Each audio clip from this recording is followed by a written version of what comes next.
Let's design Chapter 12, Design a News Feed System. Let's start with the functional requirements.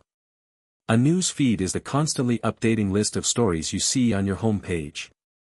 It includes status updates, photos, videos, links, and more. You'll encounter this problem in interviews framed in different ways: design Facebook's news feed, design Twitter's timeline, design Instagram's feed. They're all essentially the same core problem. So what does our system need to do? First, a user should be able to publish posts, and they should be able to see their friends' posts on their news feed. One important clarifying question is whether the feed is sorted in reverse chronological order or ranked, for example, showing your best friend's posts first. To keep things simple, we'll assume reverse chronological order. Next, we want to support both mobile and web, so our design needs to work across both platforms. The feed can contain media, specifically images and video, so we need to account for that in our storage and delivery strategy. Finally, we'll cap the maximum number of friends per user at 5,000. That number matters a lot when we start thinking about how we generate the feed. Now let's look at the non-functional requirements. We're targeting 10 million daily active users, so this is a system that needs to operate at real scale. We want to keep the web tier stateless, meaning no session data lives on the servers themselves. This makes horizontal scaling much easier. We should cache data as aggressively as possible, since news feed reads are far more frequent than writes. We'll use a multiple data center setup to ensure availability and reduce latency for users around the world. We want loose coupling between components, and we'll achieve that through message queues. This means individual services can scale and fail independently without cascading issues.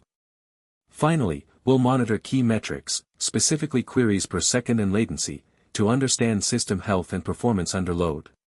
For capacity estimation, the two numbers we want to anchor on are 10 million daily active users, and a maximum of 5,000 friends per user. These two figures together will drive the most critical design decisions, particularly around how we fan out posts when someone publishes to their feed. Let's walk through the core entities. First up is the post. A post is any piece of content a user publishes. That could be a status update, a photo, a video, or a link. It's the fundamental unit of content in the system, and everything else essentially revolves around it. Next is the user.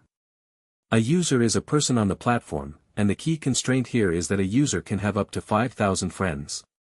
That number matters a lot when we start thinking about how we generate and deliver feeds efficiently. Speaking of which, the news feed is the aggregated list of posts from a user's friends. It's not stored as raw data in the traditional sense, it's a derived view, which is why how we compute and cache it becomes one of the most interesting design challenges. The friend relationship represents the social graph connection between two users. This is a bidirectional bond. Unlike a follower model, friendship here implies mutual connection, which shapes how we query and traverse the graph. Then we have media, the images and videos that can be attached to posts. Media is treated separately from post metadata because it's large, binary, and needs its own storage and delivery strategy, typically through object storage and a CDN. Cache entries are mappings of user ID to post ID, stored so we can retrieve a user's news feed quickly without recomputing it on every request. Essentially, we pre-compute the feed and stash those ordered mappings in a fast cache layer. Finally, counters track things like replies, likes, followers, and following counts. These are kept separately because they're updated extremely frequently and need to be incremented in a high-throughput, low-latency way, often using dedicated counter services rather than updating rows in a primary database on every action. Let's talk about API design. The Newsfeed API acts as the primary gateway between users and the newsfeed services. There are two main endpoints to be aware of. The first is a post request to /v1/me/feed. This is how a user publishes a post. The payload carries two things: the content of the post itself, and an auth token to verify the user's identity. The second is a GET request to that same path, /v1/me/feed. This one retrieves the news feed for the authenticated user. Here the payload just needs the auth token, since the endpoint already knows from the URL that we're fetching the feed for the current user. You'll notice both endpoints live under /me/, which is a common convention for representing the currently authenticated user. It keeps the URLs clean and avoids exposing user IDs directly in the path. Now let's walk through the data flow. We'll cover 3 distinct flows, so let's take them one at a time. The first is the feed publishing flow. This is what happens when a user creates a new post. The request hits the load balancer first, which distributes incoming traffic across a pool of web servers. The web servers don't handle business logic themselves, they redirect the request to the appropriate internal services. From there, the post service takes over, persisting the new post to both the database and the cache so it's durable and quickly accessible. Once the post is saved, the fan-out service kicks in. Its job is to push that new post out to all of the user's friends' news feeds. This is how content propagates through the social graph. Finally, the notification service fires off alerts to let friends know that new content is available for them to read. The second is the newsfeed building flow. When a user wants to retrieve their news feed, the request again goes through the load balancer, which routes it to one of the web servers. The web servers then forward the request specifically to the newsfeed service. Rather than computing the feed on the fly, which would be expensive, the newsfeed service fetches a pre-computed feed directly from the newsfeed cache. Storing pre-computed feeds is the key design decision here. It means reads are extremely fast because all the heavy aggregation work has already been done ahead of time. The third flow goes deeper into news feed retrieval.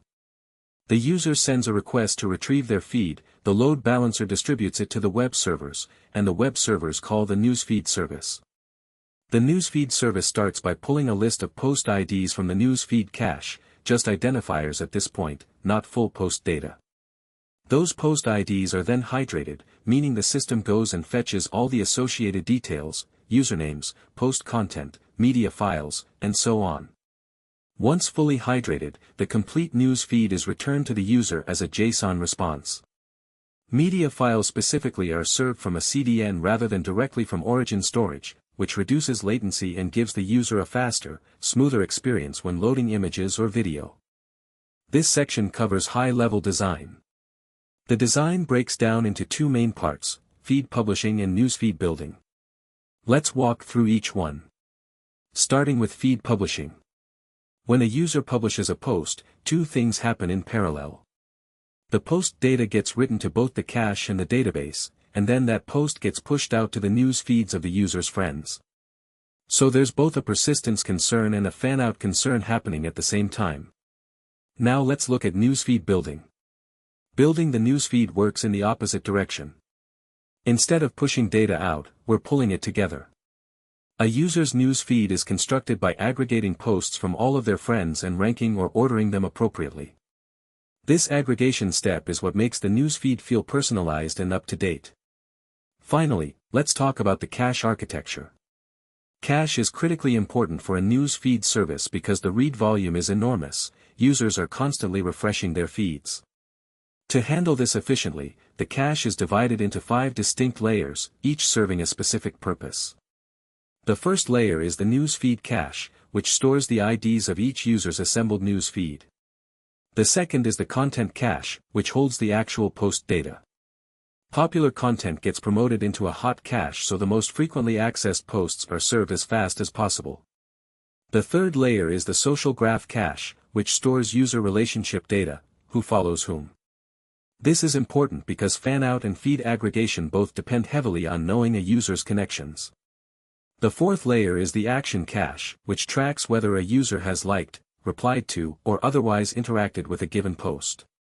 And the fifth layer is the counters cache, which maintains running counts for things like replies, likes, followers, and following. Keeping these in cache avoids hammering the database every time someone wants to see a like count. Now let's get into the deep dives. Starting with the feed publishing deep dive. The first component worth calling out is the web servers layer. These aren't just a gateway into the internal services, they also handle authentication and enforce rate limits. That second responsibility is important because it's your first line of defense against spam before anything hits the back end.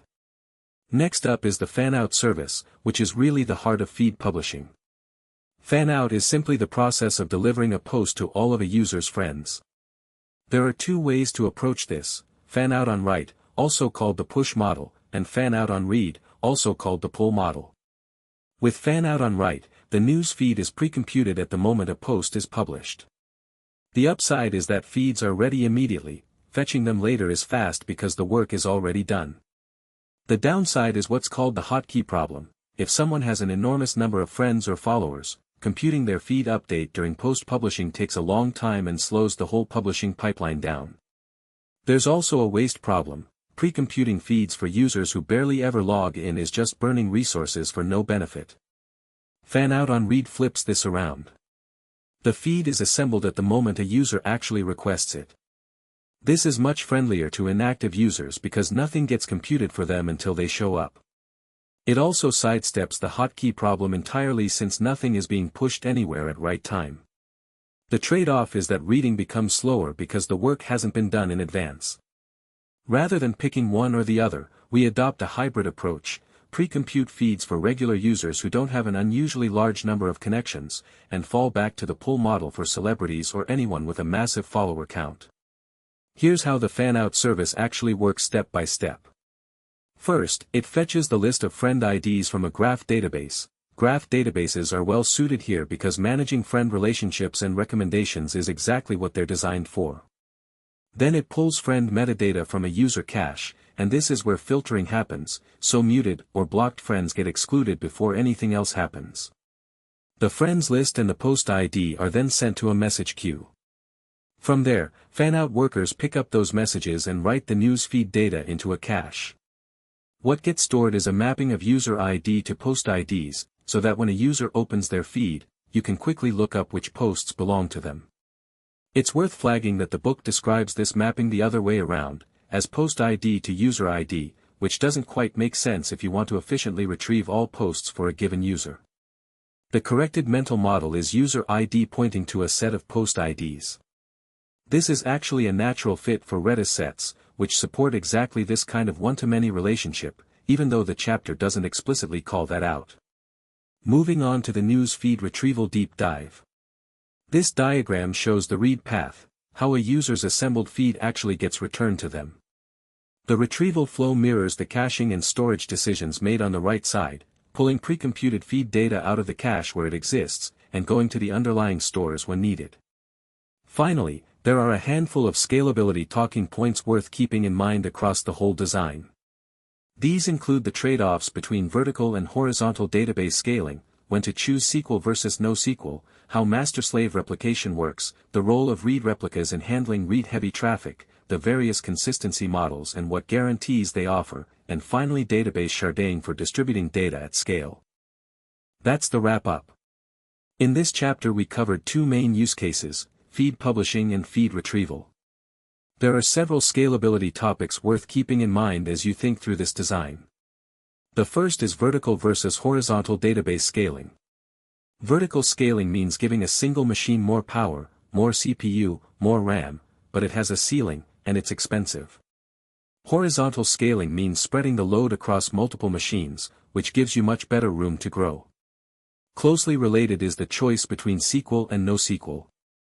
SQL databases give you strong consistency and a rich query language, while NoSQL databases tend to offer better horizontal scalability and flexibility for certain data shapes. Neither is universally better, the right answer depends on your access patterns. Master-slave replication is a common pattern where one node handles writes and one or more slave nodes replicate that data. This naturally leads into read replicas, which are dedicated nodes that serve read traffic. Because news feeds are read-heavy, offloading reads to replicas can dramatically reduce pressure on your primary database. Consistency models matter here too. With replication, there's always a lag, so you need to decide whether your system can tolerate eventually consistent reads or whether it requires stronger guarantees. And finally, database sharding lets you partition data across multiple nodes, for example, by user ID, so that no single database instance becomes a bottleneck as your data grows. Beyond scalability, there are a few other important considerations. Keeping the web tier stateless is critical. If your web servers hold no session state, you can add or remove instances freely, which makes scaling and failover much simpler. Caching data as much as possible reduces the number of expensive database or network calls. Feed data, user profiles, and social graph information are all strong candidates for caching. A multiple data center setup improves both availability and latency by serving users from a location geographically close to them, and it provides redundancy if one region goes down. Loose coupling components via message queues means that if one part of the system slows down, say, the fan-out worker, it doesn't directly block or crash upstream services. The queue absorbs the pressure and allows each component to operate at its own pace.